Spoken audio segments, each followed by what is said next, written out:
Alright, Shalom. Brother Kabad back in the GMS lesson. GMS keep pushing. Before I go any further, give all praise, honor, and glory to Heavenly Father, Tommy God and Son, Yahweh, Bahashem, Yahweh Shai, Bahashem, Rakakwadash.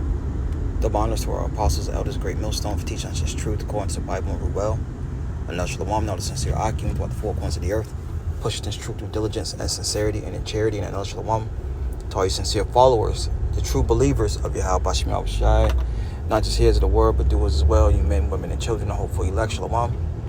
And as you can see, all right, more judgment. You know, Yahweh Bahashem Yahweh Shai is judging, judging judging the Israelites, all right, and the heathen as well, because you got a lot of our people mixed up in them Hamitic countries, but those Nigerians are mainly Jake.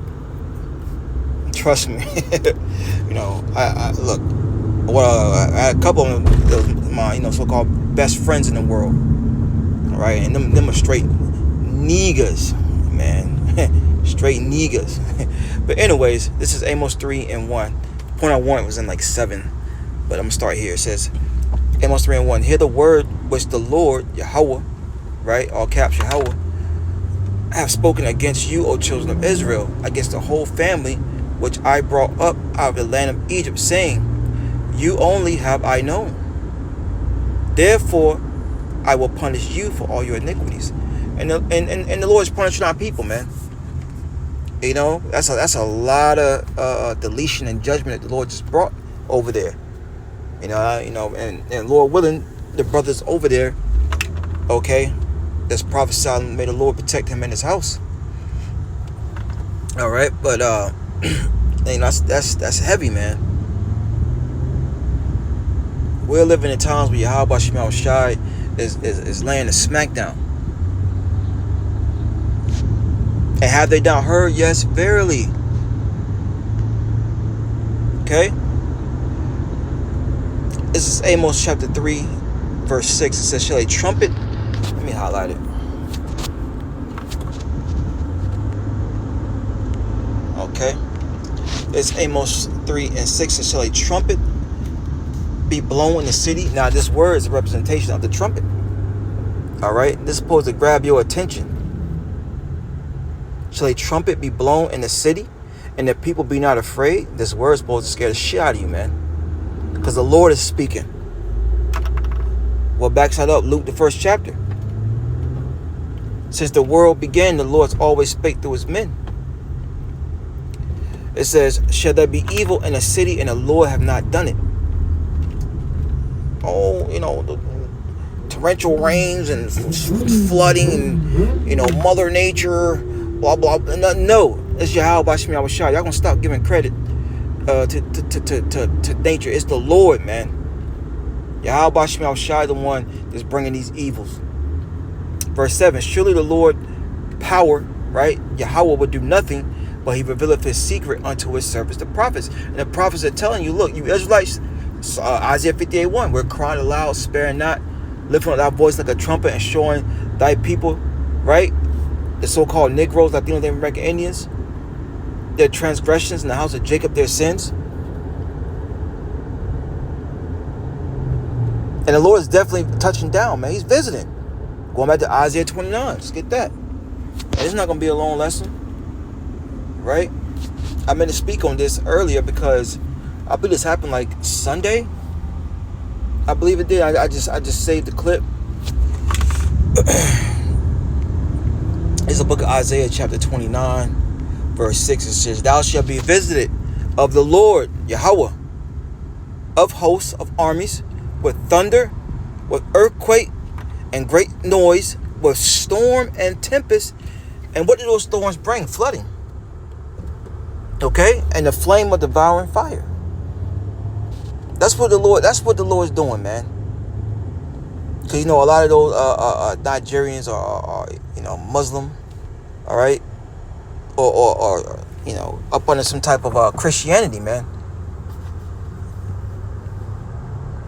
Up under Jesus Christos. The so-called white man. And I remember coming into this truth. Like I said, one of my best friends was Nigerian. And he used to talk all this African this, African that, and Nigerian this, Nigerian that. Then when I told him about the truth, the Lord was a so-called black man, he didn't want none of it. But you push this black power and this African madness. Come on, man. Jake is finding out the hard way. Keep calling yourself a Nigerian. Keep calling yourself African. Right? No, the wicked practices that go on there, man. That's why the Lord jacked it up.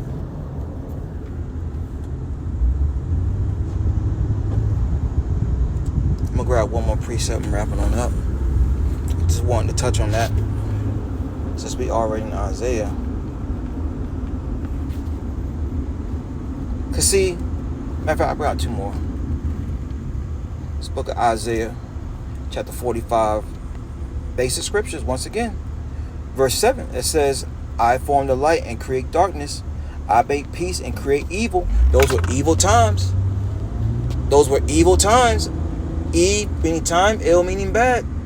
All right, and it fell upon, all right, these so-called, Negroes, right? Which Judah, Benjamin, Levi, right? It's and it's also Northern Kingdom mixed in between them two, because you gotta remember the Israelites fled into the interior parts of Africa, the west part, man. All right,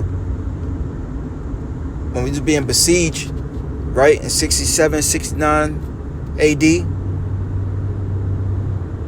And Jake fled, and Jake had set up shop and had been there for years. Then, of course, the prophecy of Deuteronomy 28 came to pass,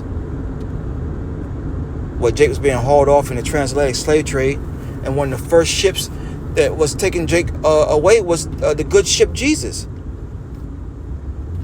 Right?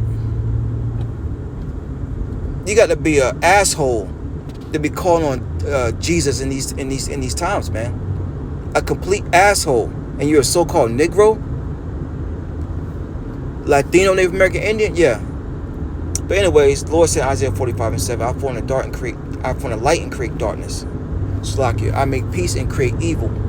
I, the Lord, do all these things. That's only going to ramp up, man. It's only going to wrap up. We just pray to the Lord, remember mercy. Habakkuk, the 3rd chapter. Shalom.